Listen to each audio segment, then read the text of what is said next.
Rice, healthy and nutritious, is a key source of complex carbohydrates and protein. It provides more than 1/5 of the calories consumed worldwide. Today in New Zealand, we've embraced rice as if it were our own. So first to something new, QQ Rice in Auckland. There are many different types of rice. Here in QQ Rice, you can choose between 5 kinds. They all offer different nutritional benefits. Red rice is full of iron. The 12-grain mix offers a nutritious, balanced blend. And purple rice, once prized for its rarity, is rich in vitamin B. Originally from Taiwan, a filled rice roll or filled rice wrap is a healthy alternative to Western sandwiches. And you can decide your choice of fillings. Now I got my lunch. It's time to head north to Kaiwaka.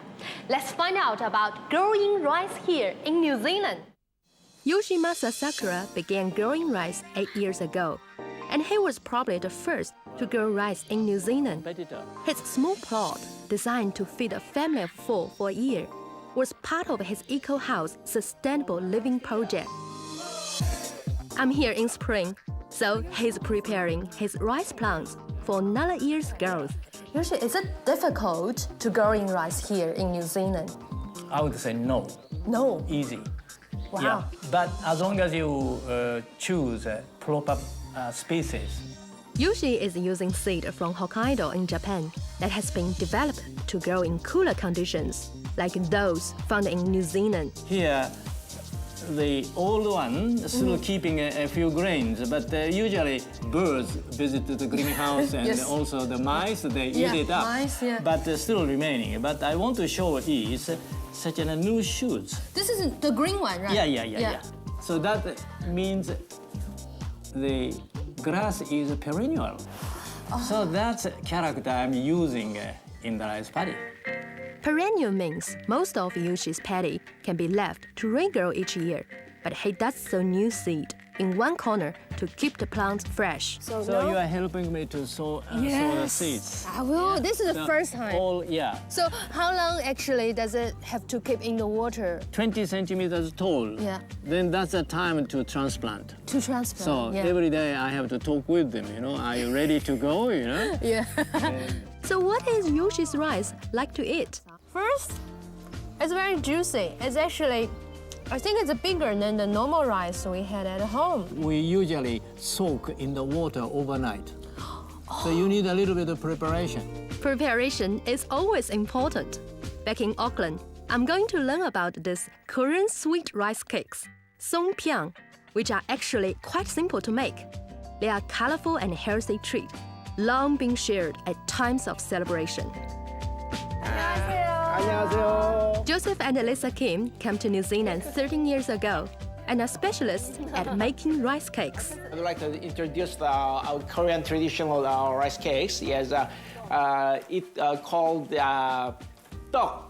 Please say tteok. So now we've learned how to say it. Lisa and Nina are going to show me how to make them. We start with glutinous short grain rice that has been soaked for 3 to 4 hours and then ground into a soft flour. Or you can buy glutinous rice flour, then just mix with a little water. Do you think this traditional rice cake is a healthy way to... Very healthy. Because all the ingredients are all from natural plants and things. The dough is colored with powdered herbs and berry juice.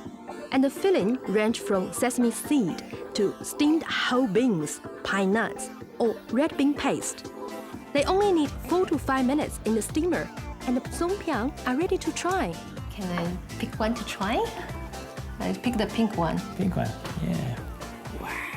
So this kind of Korean traditional rice cake is very easy to make and very sweet. And now we are going to find out a bit more about how to bring all the nutritions onto your plate. Paru Dube has studied nutrition all over the world and now works for the Heart Foundation here in Auckland. Oh, what we are going to cook today? So we're cooking vegetable pulao. It's an Indian-based dish. You use the basmati rice. Basmati rice. Why you use this one? Basmati rice is a long grain rice, which has a lower glycemic index. The rate at which the sugar is released from the rice is slower and will reach the blood slower. So there won't be a peak in sugar in the blood. The puroo starts with mustard seeds and adds ginger, garlic, and onion, then curry leaves, cooked potato, and veggies. This is you said earlier, this is an Indian dish, but has you changed it to Kiwi style, or this is just a traditional way of cooking? No, I have changed it slightly. What you would encounter in India would be a base of ghee. You know, they start with ghee, which is like a clarified butter. But by using olive oil, you can, actually make it healthier. Yeah, for your heart. Yeah, for your heart. So, are you going to use any salt No, today? I'm not going to be using any salt because all my flavoring will come from the spices. Oh, the spices here. So here we have turmeric powder, cumin powder, and curry powder. Cook for several minutes. Add rice, which has been pre-cooked with a bay leaf and cinnamon.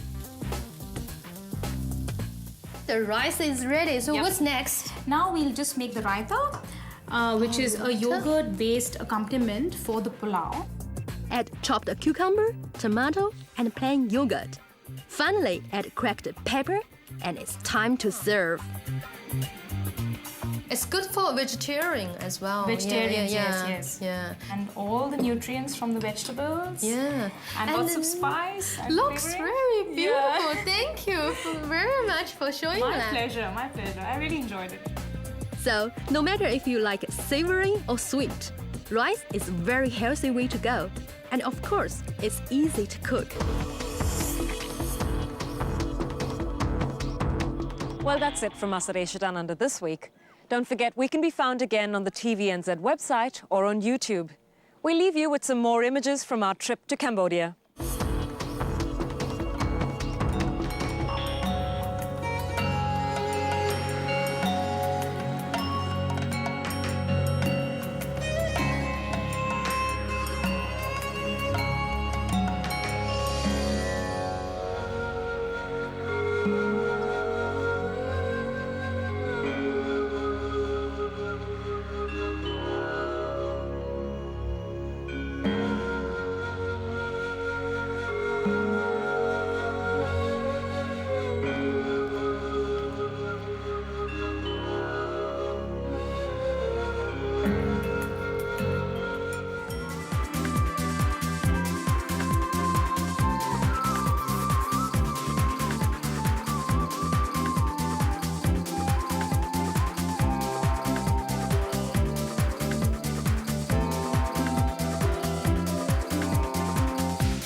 This program is made with funding from New Zealand On Air.